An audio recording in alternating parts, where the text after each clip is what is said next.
चलो देखो तुम लोग ध्यान से सुनना क्या कर रही है, उसके बाद में मिला लेंगे। देखो यहाँ ध्यान से, क्या कोई दिक्कत है? देखो ये हम लोगों का पहला चैप्टर है जिसको हम लोग बोलते हैं जीवों में जनन, और इसी को पढ़ना है हम लोगों को। देखिए पहला चैप्टर का नाम है जीवों में जनन, यहाँ तक समझ में आ जाएगा। देखो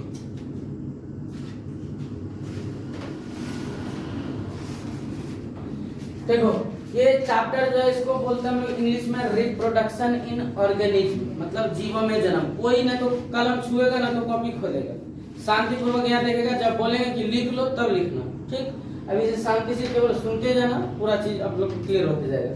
देखो सबसे पहले हम लोग इस चैप्टर में देखेंगे कि जीव जो होता है, कौन आपका जीव, तो जीव को कितने भागों में हम लोग बांट करके पढ़ते हैं। क्योंकि धरती पर दो प्रकार का जीव, मतलब दो प्रकार का वस्तुएं हैं, एक सजीव है एक आपका निर्जीव है। तो सजीव जो होता है उसमें ढेरी सारा प्रकार का जानवर वगैरह आता है, ढेरी सारा प्रकार का पक्षी वगैरह आता है, तो ढेरी सारा प्रकार का सरीसृप आता है। तो इसमें अनेक प्रकार के जीव हैं। तो अनेक प्रकार के जीवों को हम लोग क्या करते हैं कि अलग अलग भाग में बांट करके पढ़ते हैं। कैसे पढ़ते हैं? अलग अलग भाग में बांट करके पढ़ते हैं। एक में जैसे कि मनुष्य को ले लेंगे, जानवर को ले लेंगे, सांप को ले लेंगे, कीड़े मकोड़े को ले लेंगे। तो ये सारा चीज अगर एक में हो जाएगा फिर हम लोगों को दिक्कत हो जाएगा पढ़ने में। सबका गुण अलग अलग होता है, सबका काम अलग अलग होता है। तो इसलिए हम लोग क्या करते हैं कि जीव को पहले बांट लेते हैं कि जीव को कितना भाग में बांट लें ताकि हम लोगों को समझ में आसानी से आएगा, ठीक है। तो यहाँ पर देखो जीव को बांटते हैं, तो कैसे बांटते हैं वही यहाँ पर ध्यान से पढ़ते हैं। देखो तो इसलिए हम लोग आते हैं इसके परिचय के पास। पहला जो चैप्टर है जीवों में जनन, रिप्रोडक्शन इन ऑर्गेनिज्म, इसमें आते हैं परिचय के पास। तो यहाँ पर देखो कि जगत का वर्गीकरण करना है। जगत का क्या करना है? वर्गीकरण, यानी हम लोगों का जो जीव जगत है इसको हम लोग बांटेंगे। तो ये मुख्य रूप से देखो कितना भाग में बटा हुआ है, 5 भाग में। कितना भाग में? 5 भाग में। पहला भाग का नाम है मोनेरा। धीरे धीरे इसको सब डिटेल्स में पढ़ेंगे। तो पहले भाग का नाम क्या है? मोनेरा। दूसरे भाग का नाम क्या है? प्रोटिस्टा। तीसरे भाग का नाम क्या है? कवक। और चौथे भाग का नाम क्या है? पौधा यानी प्लांट, प्लांटी इसको बोला जाता है। तो देखो पहला कौन है आपका? मोनेरा। दूसरा कौन है? प्रोटिस्टा। तीसरा कौन है आपका? कवक। और चौथा कौन है आपका? पेड़ पौधा जिसमें आता है, ठीक है। आगे पर देखो यहाँ पर एक और है जिसको हम लोग बोलते हैं जंतु। क्या बोलते हैं? जंतु। इसका इंग्लिश में लिखा हुआ है एनिमल। क्या लिखा हुआ है? एनिमल। जिसको इसलिए हम लोग बोलते हैं कि 5 जगत है। जीवों का कितना जगत है? यानी जीवों का जो संसार है, इस संसार को हम लोग कितना भाग में बांट दिए? 5 भाग में। कितना भाग में बांटे भाई? 5 भाग में। 5 में पांचों का नाम याद रह जाएगा तुम लोग को। पहला याद रखना मोनेरा, प्रोटिस्टा, फंजाई, प्लांटी और एनिमल। 5वां कौन है आपका? एनिमल। याद रख पाएगा? याद रह जाएगा। तो हम लोग जो जीव को पढ़ने वाले हैं, क्योंकि यहाँ पर देखो जीवों में जनन को पढ़ेंगे, तो सबसे पहले थोड़ा सा हम लोग पीछे से देख लिए। 11th में हम लोग पढ़ते थे कि जीवों का वर्गीकरण जब करना है, तो जीवों को बांटना है, तो कितना भाग में बांटेंगे? तो 5 भाग में। देखो यहाँ पर मोनेरा, प्रोटिस्टा और फंजाई, ये तीनों जो है ये एक कोशिकीय जीव है। कैसा जीव है? इसी को बोलते हैं यूनिसेलुलर। इसको क्या बोला जाता है? यूनिसेलुलर। मतलब वैसा जीव जिसके शरीर में मात्र कितना कोशिका होगा? मात्र 1 कोशिका होगा। इसको बोला जाएगा कौन सा जीव आपका? 1 कोशिकीय जीव। इसके रूप में तुम लोग को एग्जांपल याद होगा, अमीबा आता है, पैरामीशियम आता है, यूग्लिना आता है। ये ढेर सारा ऐसा जीव है जो कैसे जीव है आपके? 1 कोशिकीय। इसी को बोला जाता है यूनिसेलुलर। क्या ये चीज समझ में आ गया? देखो चौथा है आपका प्लांटी। प्लांटी में पेड़ पौधा आता है, जैसे कि आपका शैवाल हो गया, ब्रायोफाइटा हो गया, टेरिडोफाइटा हो गया। ये सब जो है, जैसे जिम्नोस्पर्म हो गया, एंजियोस्पर्म हो गया, ये सब जो आता है वो प्लांटी में आता है। किसमें आता है? प्लांटी में। 5वां देखना जंतु। जंतु तो तुम लोग समझता होगा कि जंतु में जैसे हम लोग भी आ जाते हैं भाई जंतु में। आगे देखिए आते हैं, आगे है हम लोगों का, इसको बोलते हैं जनन या प्रजनन। जनन या प्रजनन, जो हम लोगों का चैप्टर है जीवों में जनन। चैप्टर क्या है? जीवों में जनन। जीवों में क्या है भाई आपका? जनन। देखो यहाँ पर तो जनन या प्रजनन आखिर कहते किसको है? तो जनन या प्रजनन जो है दोनों एक ही शब्द है, दोनों पर्यायवाची शब्द है। जनन या प्रजनन, रिप्रोडक्शन या प्रोडक्शन दोनों एक ही चीज है, समझ में आ गया। चलो देखो जनन क्या है, जब कोई भी जीव अपने जैसे समान संतति को जन्म देता है या अपने जैसे जंतु को जन्म देता है, ये जो क्रिया होता है उसके बीच में, इसी पूरे क्रिया को क्या कहते हैं हम लोग, जनन। क्या कहते हैं, जनन। कोई दिक्कत है हमें? चलो देखो तो यहाँ पर देखो परिभाषा लिखा हुआ है कि जब कोई कोशिका या जीव, जब कोई कोशिका या क्या भाई आपका जीव अपने जैसे या अपने समान नए जीवों को क्या करता है, उत्पन्न करता है, तो इस क्रिया को क्या कहा जाता है, जन्म कहा जाता है। जन्म तो एक छोटा सा आपका डेफिनेशन है और ये समझ में भी आता होगा आप लोग को कि जब कोई भी जीव है या जब कोई भी कोशिका है आपका, वो अपने जैसे समान नए कोशिका या जीव को उत्पन्न करता है, तो इसी प्रक्रिया को क्या कहते हैं हम लोग, जन्म। जैसे यहाँ पर देखिए ये एक गाय है भाई, ये क्या है, गाय। ये देखो सबसे पहले ये शिशु होगा, शिशु से छोटा सा एक मतलब ये हल्का सा बड़ा हुआ होगा, फिर ये हल्का सा बड़ा हुआ, फिर ये गाय बना होगा। और ये गाय क्या करेगा, अब नए शिशु को जन्म देगा, फिर वो शिशु बड़ा होगा, फिर वो नया गाय बनेगा। तो ये जो पूरा प्रक्रिया होता है, यही पूरा प्रक्रिया क्या कहलाता है आपका, जनन। क्या कहलाता है, जनन। बोलो जन्म समझ में आ गया होगा। छोटा सा बच्चा होगा, कैसा बच्चा होगा, छोटा सा, ठीक है। और ये कैसा बच्चा बन जाएगा, बड़ा।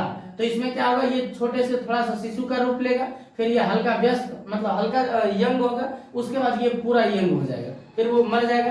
तो फिर आगे चलते रहता है ये प्रक्रिया। तो जैसे कि यहाँ पर देखो एक छोटे से बच्चा है, ये बड़ा हुआ, फिर ये बड़ा हुआ, फिर ये बड़ा हुआ, फिर ये व्यस्त हुआ।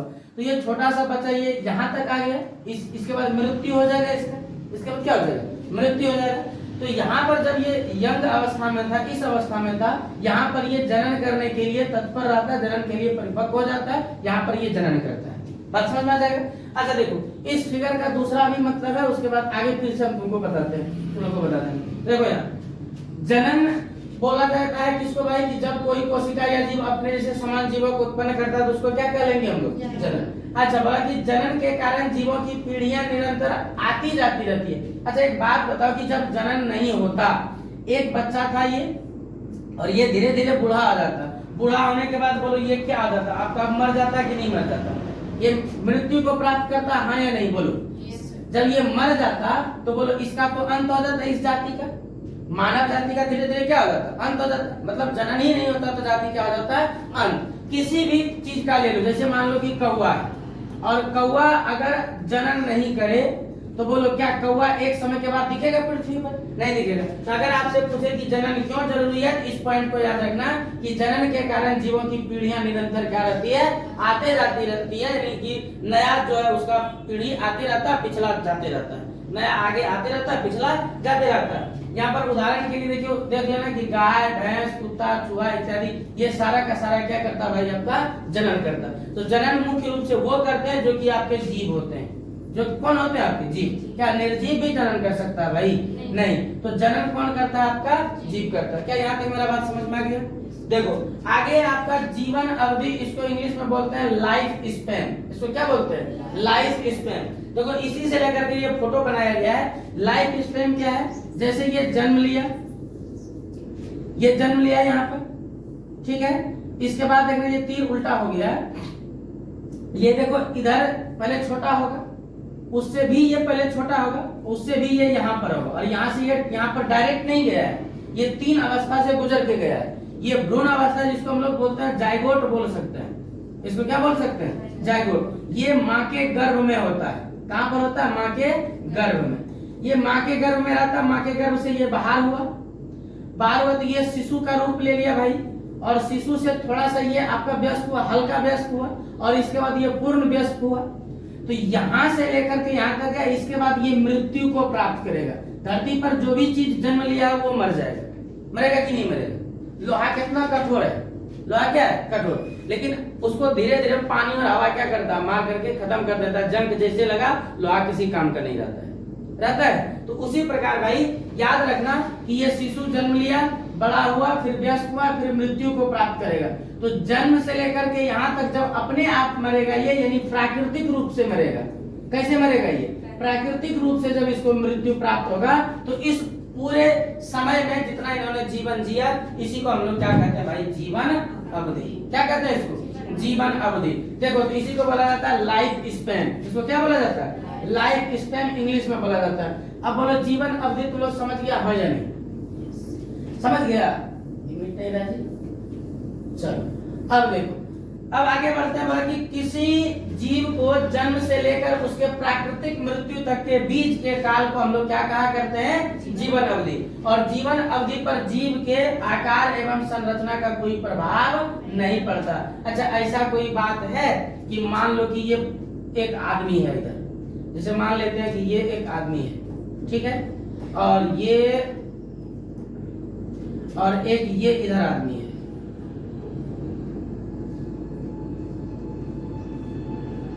ये मान लो 100 केजी का है, कितना केजी का?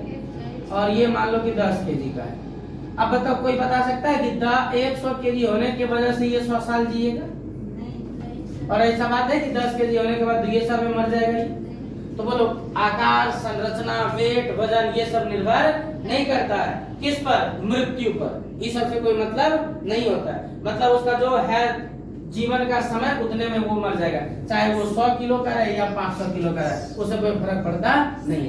आगे बढ़े। जीवन अवधि समझ में आ गया, जनन क्या है ये समझ में आ गया। दोनों परिभाषा याद रख लेगा कि जब कोई कोशिका या जीव अपने जैसे समान या फिर नए जीव को उत्पन्न करता है, इस क्रिया को क्या कहा जाता है? जनन। दूसरा है कि जनन के कारण जीवों में पीढ़ियां निरंतर क्या होते रहता है? आगे आते जाते रहता है। फिर आपको बताया हम जीवन अवधि कि किसी भी जीव के जन्म से लेकर उसके प्राकृतिक मृत्यु तक के बीच के काल को ही हम लोग क्या कहा करते हैं? जीवन अवधि। और याद रखना कि जीवन अवधि पर जीव के आकार और संरचना का भी कोई प्रभाव नहीं पड़ता। यहाँ तक बात मेरा समझ में आ गया? आगे बढ़े। चलो देखो यहाँ, चलिए अब देखिएगा यहाँ। अब इसमें है कि विभिन्न जीवों का जीवन काल, कि कौन से जीव का कितना लगभग आयु होता है, उसी के एवरेज में वो आसपास में मर जाता है। अब वो प्राकृतिक रूप से इसका एवरेज आयु दिया हुआ है। जैसे हाथी आप लोगों को दिख रहा है, हाथी का लगभग 60 से कितना साल है? 90 साल। चलो देखो, हाथी लगभग 2 से 10 टन के आसपास का होता है वजन उसका। 2 टन से 10 यानी 1 टन के आसपास भी हाथी होता है, लेकिन 1 टन से लेकर के मोटा मोटी कितना टन तक? 10 टन तक होता है आपका किसका वेट भाई? हाथी का। तो बोलो हाथी का तो वेट सबसे ज्यादा है, इसका मतलब सबसे ज्यादा जितना किसको रहना चाहिए? हाथी को। तो बोलो हाथी का एवरेज कितना है? 60 से 90। 60 से कितना है? 90। इसमें देखो दूसरा कछुआ, दूसरा दिख रहा है कछुआ। बोलो कछुआ कितना भारी? ज्यादा से 1 किलो से 2 किलो। कछुआ कितना भारी होगा? ज्यादा से बोलो उतना भी नहीं होता है। चलो देखो, कछुआ जब उतना भी नहीं होता लेकिन उससे ज्यादा जी रहा है कि नहीं जी रहा है? कछुआ सर 100 से कितना साल तक जी सकता है? 150 साल तक। कितना साल तक जी सकता है? 100 से 150 साल तक। इसका वेट कितना होगा? मान लो मोटा मोटी 2 केजी। 2 केजी कितना मान लिए? 2 केजी। और इसका मान लेते हैं हम 2 टन मान लेते हैं। 2 टन समझ रहा है? मन नहीं, 2 टन समझ रहा है? तो बताओ इसके हिसाब से क्या इसका जीवन अवधि ज्यादा होना चाहिए था? इसलिए याद रखना कि जीवन अवधि सर वेट पर निर्भर नहीं करता। अच्छा, गुलाब का फूल ये तो सब कोई जानता होगा, पहचानता है कि नहीं पहचानता है? पहचान लेगी समय आने के साथ साथ। देखो यहाँ तो 5 से 7 वर्ष। तो गुलाब का आयु कितना है? 5 से 7 वर्ष। अच्छा, अभी चिन्हा भाई, अभी गुलाब देखा कि नहीं देखा? चलो इसको जानता है सब कोई। तो कुत्ता का आयु कितना होता है? 20 से 25 वर्ष। वही देख लो तितली का कितना होता है? 1 से 2 हफ्ता। पता कितना प्यारी लगती है देखने में, नहीं लगता है? और 1 से 2 हफ्ता में निपट जाता है। आगे देखो, ई तो कौवा देख रहा है भाई, काव बोला, बताइए कितना से जीता है? 15 से 20 वर्ष। अच्छा, केला समझ में आता है तुम लोग?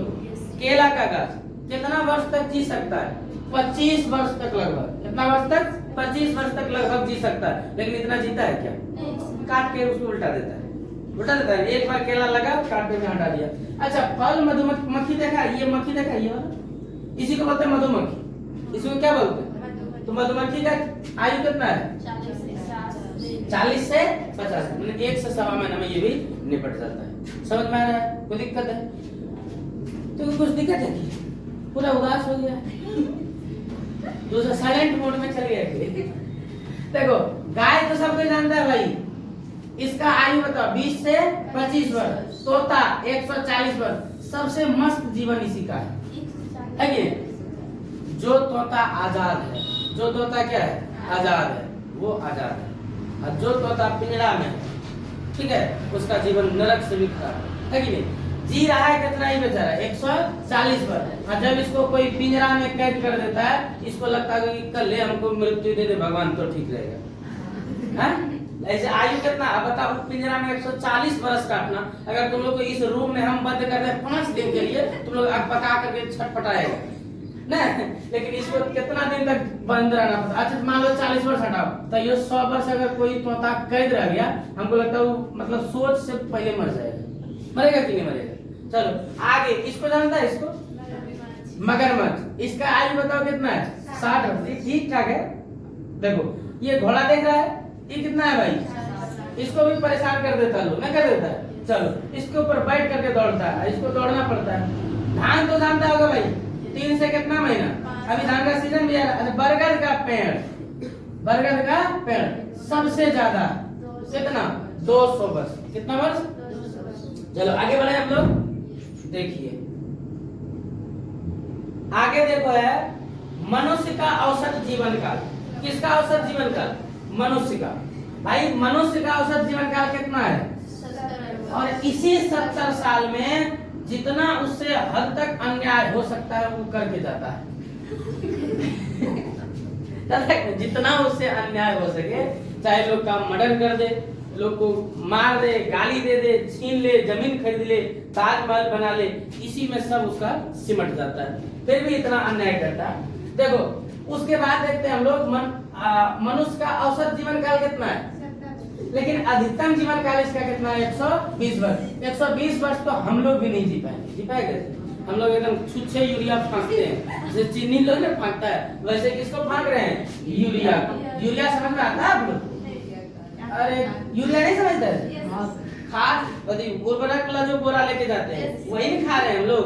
बिना खाद वाला धान खाता है कोई, सब खेत में। हम लोग के गांव में वो अभी भी बूढ़ा है, लगभग 100 का पार कर गया होगा, 100 उसका एज पार कर गया होगा। वो जिस खेत का चावल खाएगा ना, उस खेत में कभी वो खाद नहीं फेंकता है, कभी नहीं छिड़कता उसमें, अभी भी है। ठीक है, जाकर के देखना, हमने गाँव में आएगा तो हम दिखाएंगे। अभी बुढ़वा जाकर, अभी मतलब 100 साल पार कर गया है, अब बुढ़वा नहीं तो उसके बुला देता है मुझसे, तो वो अभी भी मतलब अब की बात देख रहे तो याद जाकर के मोरी का वो खेत ना होता है, उसको कोड़ रहा था। 100 के पार हो गया। हम लोग का आयु कितना, 27-28 साल है। हम लोग कोदार नहीं पार पाता, वो कोदार पार लेता है, तो समझो क्या है उसमें, है ना। तो खाद नहीं खाता इसलिए 104 जी रहा है। हम लोग 60 में निपट जाएंगे कि नहीं, इसलिए 60 होने जी पाएगा बढ़िया से, जी लेंगे, जी लेगा, बढ़िया बात है। अब जी लेना चलो ठीक है। अब देखिए, अच्छा सबसे लंबा जीवन काल रखने वाला कौन है, ये कछुआ। कौन है, कछुआ। अच्छा ये क्यों जीता है, याद रखो। देखो जिसको लंबे समय तक जीना है वो खाना कम कर दो। खाना क्या करोगे, कम। अगर खाना कम कर दिया, समय तुम्हारा जीवन का बढ़ जाएगा। अब बोलेगा सर कोई घर में तो बोलता है कि भूखला नहीं सोना चाहिए, भूखला नहीं रहना चाहिए, डॉक्टर नहीं बोलता भूखे नहीं रहना चाहिए। खाना कम करने बोले, मतलब छोड़ने नहीं बोले। ठीक है, खाना क्या करना है, कम करना, मतलब कम कम खाओ। कछुआ को देखो, बहुत आदमी क्या करता है, पकड़ करके कहीं पर ले जाके रख देता है ना। पहले के जमाने में हमारे घर में क्या था, जब मट्टी का घर था तो उसमें नाना को पकड़ के लाया था कछुआ। उसमें क्या क्या था कि कछुआ को ठाठा में फंस दिया था। अब कौन से 2-3 साल से फंस लिया था उसमें, और तब भी जिंदा था। तो बोलो ये भूखे था और उसके बाद भी जिंदा था। खाना कम करेगा तो आपका सेल जो आपके शरीर का कोशिका जो है वो कम काम करेगा, कम थकेगा, कम बुढ़ाएगा। ठीक है, जैसे को हमको देख लो, खूब कोचाट के खाते हैं। ठीक है, तो कम उम्र में लगता है कि ज्यादा उम्र का हो गए, तो कम खाना करो, खाना कम कर दो, उम्र आपका बढ़ जाएगा। लेकिन हमसे ये नहीं होगा, हम खाएंगे तो एकदम समझ के खाएंगे। अब देखो यहाँ, अच्छा ये हाइड्रा है, ये क्या है, हाइड्रा। तुम लोग को लगता है कि ये छुरछुरी है, ये छुरछुरी नहीं है, इसका नाम क्या है आपका, हाइड्रा। क्या है, हाइड्रा। अच्छा यहाँ देखो, ये हम नहीं, अच्छा ये हम नहीं है, अच्छा मेरा ये नुनू है, ये हम है। अच्छा हम यहाँ पर हैं अभी, उसके बाद ये वाला इसमें आ गए हैं। वाह, मतलब एक के स्टेज बचा, एक के साथ पूरा कर देगा हमको। चलो देखो, यहाँ शुरू होता है भाई, ऐसे ऐसे जाता है, ये डेवलपमेंट करते जाता है, और लगभग 120 इसका एज है, लेकिन 120 नहीं होगा कि अब 60-70 में आदमी निपट जा रहा है। समझ में आ गया? चलो देखो, ये हाइड्रा है, हाइड्रा जो है ये इसको अमर जीव माना जाता है। इसको क्या माना जाता है? अमर जीव। क्यों माना जाता है? क्योंकि आप लोग को हम बताए होंगे कि हाइड्रा में भाई ये वाला भाग काट दीजिए, इतना को काट करके इधर ले आएगा, इतना को काट करके इधर ले आएगा, तो ये सारा क्या करेगा, पुनः अपना नया वजन बना लेगा, पूरा एक हाइड्रा का तैयार करेगा। इसलिए ये क्या कहलाता है? अमर जीव। और ऐसे भी याद रखिएगा, जितना भी एक कोशिकीय जीव है, कौन जीव? एक कोशिकीय जीव। तो इस एक कोशिकीय जीव को क्या कहा जाता है भाई? अमर कहा जाता है। जैसे कौन आपका है? अमीबा।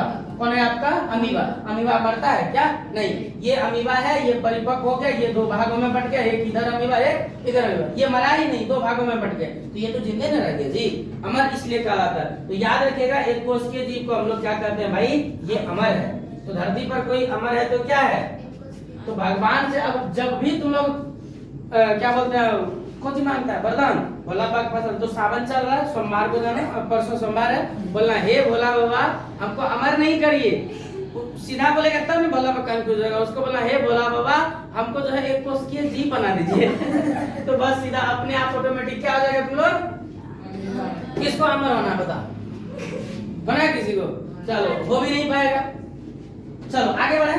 देखो इसके इस चीज से लेकर के जितना हम लोग ने अभी पढ़ा, इससे लेकर के ये कुछ इंफॉर्मेशन दिया हुआ है, और उसके बाद इधर भी इंफॉर्मेशन दिया हुआ है। इस दोनों को पहले समझते हैं, उसके बाद आगे बढ़ते हैं। देखो यहाँ बोला कि जीवन काल जो है, ध्यान से समझिएगा, जाति, पर्यावरण, भोजन, रोग, देखभाल एवं प्राकृतिक परिस्थितियों पर भी निर्भर करता है। अच्छा एक बात बता, हमको तो ये समझ में नहीं आ रहा है कि ये जीवन जो है मेरे जाति पर कैसे निर्भर करेगा? जैसे देखो, जैसे मान लो कि हम लोग जैसे मान लो कि कोई जाति ले लेते हैं, जैसे कि ले लो राजपूत, ठीक है, फिर इधर ले लेते हैं यादव, ठीक है, फिर इधर ले लेते हैं प्रजापति। अब बताओ कि ये जाति है यार, ये जाति पर निर्भर कैसे कर रहा है? जीवन काल कौन सा? जीवन काल देखो यहाँ लिखा है ना कि जीवन काल जो है जाति पर निर्भर करता है। किस पर निर्भर करता है? जाति पर। देखो जीवन काल किस पर निर्भर कर रहा है? अच्छा ये पर्यावरण पर तो समझ में आता है, भोजन पर समझ में आता है, रोग पर समझ में आता है, देखभाल। अच्छा रोग पर किसी को बीचे एज में रोग हो जाए, 10 साल में रोग हो जाए, तो निपट जाएगा। समझ में आ रहा है? अच्छा देखभाल, अगर किसी को देखभाल, अच्छा किसी का केयरिंग अच्छा से किया जाए, जैसे कुत्ता वगैरह हम लोग मान लो पोसे, या फिर मुर्गी वगैरह हम लोग पोसे, छोटा छोटा मुर्गी कभी पोसा है तो छोटा छोटा 10 कम देने आता था गाँव में, पोसता था उसको, कोई लिया था, हम लोग लिए 5-6 के लिए तो सब ले लेके भाग गए। तो अगर उसको केयरिंग बढ़िया से, तुम लोग के साथ भी हुआ है, मतलब सब एक ही पति का है, तो वो जो छोटा छोटा मुर्गी था उसका अगर हम लोग देखभाल नहीं करेंगे, उसको बिलिया लेके एक दिन में साफ कर देंगे और 4-5 को कितने बार खा लेंगे, तो केयरिंग करते हैं तो उसका जीवन अवधि बढ़ सकता है, ये हमको पता चल रहा है। रोग आया ठीक है, अगर हम बढ़िया बढ़िया भोजन करें तो लंबा समय तक जिएंगे। अगर पर्यावरण का स्थिति ठीक है, ऑक्सीजन प्रॉपर मात्रा में हम लोग को मिल रहा, कार्बन डाइऑक्साइड हम लोग कम प्रदूषित क्षेत्र में है, तब तो हम लोग का लाइफ बढ़ जाएगा। ये जाति पर कैसे निर्भर करेगा? आ रहा है समझ? नहीं आ रहा समझ? देखो अब समझाते हैं कि भाई जाति पर ये जीवन अवधि कैसे निर्भर करता है। आप लोग देखे होंगे बहुत सारा ऐसा लोग होता है जो कि अगर नीचे जाति का है, कौन से जाति का है? नीचे जाति। ये पहले होता था, अब तो ये जाति का भेदभाव खत्म हो रहा है, और जाति का भेदभाव होना भी नहीं चाहिए, है कि नहीं? चलो तो पहले जो होता था, देखो यहाँ पहले क्या होता था, पहले जो छोटे जाति का लोग होता था उसको कुआं का पानी पीना पड़ता था, और इसके लिए एक अलग कुआं रहता था, या तो कहीं कहीं गांव में उसके लिए कुआं भी नहीं होता, तो लोग तालाब से पानी लेकर के आता था, पोखर से पानी लेकर के आता था, जोर से पानी लेकर के आता था, तो वो लोग वो वाला पानी पीता था। देखो छोटा सा एग्जाम्पल लिए, अब बताओ कि ये उसको पानी अच्छा नहीं मिल रहा तो क्या भोजन देता होगा ये समाज उसको अच्छा से देता होगा? आप लोग अम्बेडकर साहब का कहानी सुने होंगे, उसको स्कूल में घुसने नहीं दिया जाता था, पानी पीने नहीं दिया जाता था, मंदिर जाने नहीं दिया जाता था, तो वो लोग डिप्रेशन में चल जाएगा कि नहीं जाएगा? और जो आदमी डिप्रेशन में चल जाएगा, अभी तो पागल हो रहा है, पहले डायरेक्ट खत्म हो जाता था, होगा कि नहीं होगा? तो डिप्रेशन में आयु कम हो जाता था। इसीलिए बोला था जाति से भी भाई किसका काल निर्भर करता है? जीवन काल। तो जीवन काल जाति पर कैसे निर्भर करता है, समझ में आ गया? कोई दिक्कत है, ये पहले होता था, अब ये खत्म हो चुका है। देखो मतलब कि छोटे आकार के जीवों का जीवन काल सामान्यतः कम, जबकि बड़े आकार के जीवों का जीवन अवधि क्या होता है आपका अधिक होता है। ये नॉर्मल सा चीज है, ठीक है। तो छोटा जो आकार है, जैसे कि अभी हम आप लोगों को बताए थे तितली, क्या बताए थे, क्या बताए थे, तितली। जैसे देखो यहाँ तितली क्या हो रहा था, नीचे आएगा जी तुम, हाँ आ गया। देखो यहाँ पर देखो तितली, तितली का जीवन अवधि कितना है, 1 से 2 हफ्ता, लेकिन कौवा का जीवन अवधि कितना है, 15 से 20 वर्ष। क्यों भाई, देखो तितली तनी को होता है और कौवा बहुत बड़ा होता है कि नहीं होता है। तो ये थोड़ा सा आकार पर निर्भर करता है, हल्का सा निर्भर करता है, लेकिन उतना भी ज्यादा निर्भर नहीं करता। देखो यहाँ आगे हम लोग पढ़ते हैं, आगे देखो यहाँ क्या कहा गया, बोला कि कुछ जीव जैसा हाइड्रा, प्लेनेरिया, ये सब जो है पुनर्जन्म की क्षमता के कारण बार बार नए शरीर के भाग को बना सकते हैं। ये जो है हाइड्रा और ये है प्लेनेरिया। तो हाइड्रा और प्लेनेरिया जो है, कौन कौन, हाइड्रा और प्लेनेरिया, ये पुनर्जन्म करता है और इसके कारण ये क्या करते हैं, शरीर के नए भाग को बना लेता है। और देखो यहाँ पर लिखा हुआ है शरीर के नए भाग को बना सकते हैं, और ये जीवन संरक्षण प्रजनन के द्वारा ही संभव होता है। ये तो समझ में आता होगा आप लोग को कि जीवन का जो संरक्षण है, संरक्षण मतलब लगातार आगे बनाए रखना। जैसे मान लो कि लोहा का केवाड़ हम लोग गेट पे लगाए, दरवाजे में लगाए, और उसको ज्यादा समय तक टिकाना, क्या करेंगे, उसमें हम लोग पेंट मारते रहेंगे, उससे उसका संरक्षण हुआ रहेगा। तो जीवन का संरक्षण किसके द्वारा होता है भाई, प्रजनन के द्वारा। किसके द्वारा, यहाँ तक समझ में आ गया। आगे आप लोग को देखो, आगे इधर है कि जीवन काल को प्रभावित करने वाले कारक, कौन कौन जीवन काल को प्रभावित करता है। जैसे मान लो कि ये एक पत्थर रखे हैं, यहाँ पर क्या रखे हैं, पत्थर, इस पर ना तो धूप पड़ रहा है, ना तो बारिश हो रहा है, ना तो इसको ठंडा लग रहा है, तो ये लंबे समय तक टिकेगा। और जैसे मान लो कि इस पर धूप पड़ रहा है, तो धूप यानी कि गर्मी लगेगा, गर्मी के कारण ये पत्थर फैल जाएगा, पत्थर क्या होगा,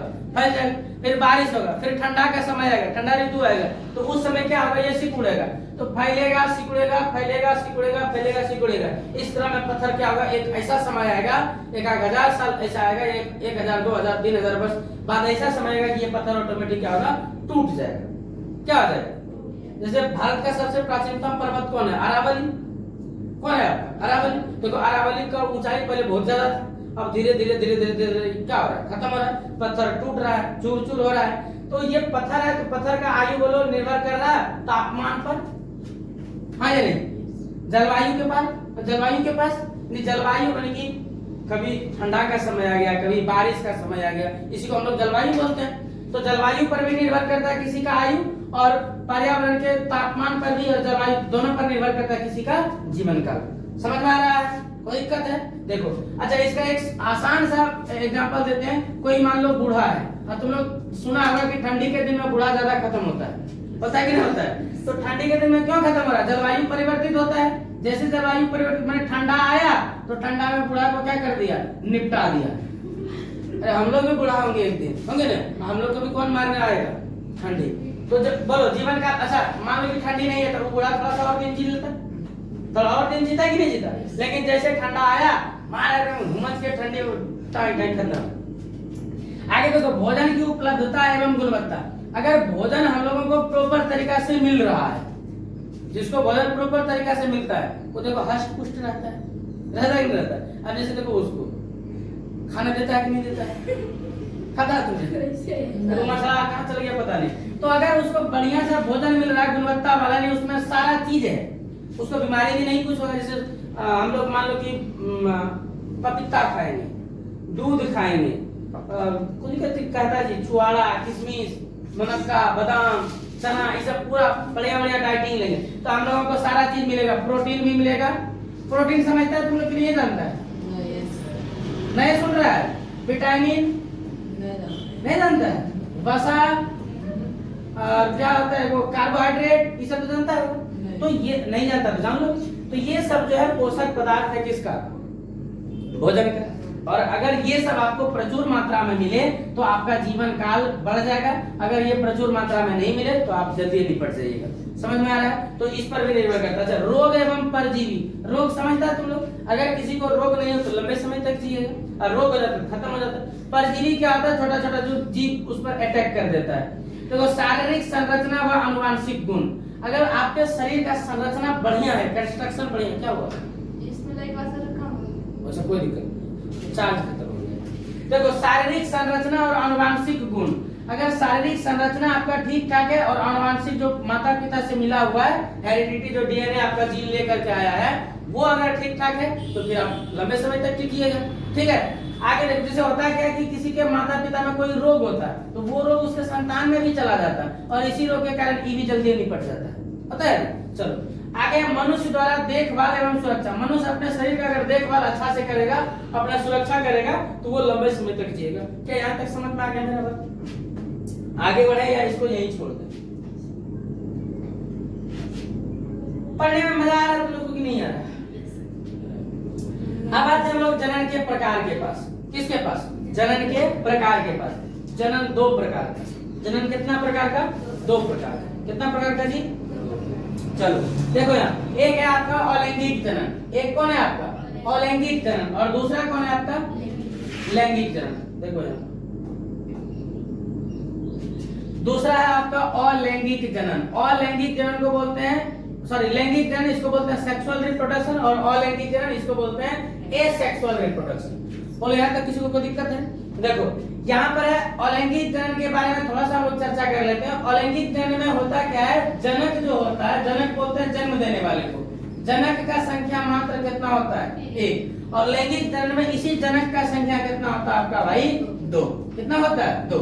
एक को नर बोला जाता है, एक को क्या बोला जाता है? मादा बोला जाता है। ये किसका कहानी है? आपका लैंगिक जनन का। और यहाँ पर कितना होता है? एक ही होता है। समझ में आ गया? देखो ये अलैंगिक जनन बोलता है कि सभी एक कोशिकीय जीवों में जनन की क्रिया अलैंगिक जनन के कारण होता है। किसके कारण होता है? अलैंगिक जनन। बोला जो समसूत्री कोशिका विभाजन के कारण होता है। इस क्रिया में जन्म लेने वाले जीव एक दूसरे या मृत कोशिका के समान होते हैं या समानता अकारिकी तथा आनुवंशिक रूप से होते हैं, जिन्हें क्लोन या पुंजकरण। ये सब तुम लोग को थोड़ा सा हम बताए हुए थे, बताए थे अलैंगिक जनन। देखो अलैंगिक जनन में क्या होता है थोड़ा सा समझ लो, उसके बाद आगे बढ़ते हैं। ये दिख रहा है तुम लोग को क्या है? जो फोटो में है क्या है आपका? फोटो किसका लगा हुआ है? अमीबा भाई साहब का। किसका है? अमीबा का। ठीक है, देखो यार ध्यान से समझना। एक वर्ड आया जिसको हम लोग बोलते हैं क्लोन। क्या बोलते हैं? क्लोन। ये होता है आंतरिक संरचना। इसको क्या कहा जा सकता है? आंतरिक संरचना। जैसे मान लो कि कोई ये इंसान है भाई, और इंसान का जो इंसान से जो जनन होगा और जो संतति का जन्म होगा वो इसी स्ट्रक्चर में आएगा। भले रंग, रूप, वजन ये सब उसका अलग अलग हो जाए, लेकिन आंतरिक संरचना इसका सेम इसी तरह होगा। क्या होगा? चल देखो, तो इसी को बोला जाता है क्लोन। इसको क्या बोला जाता है?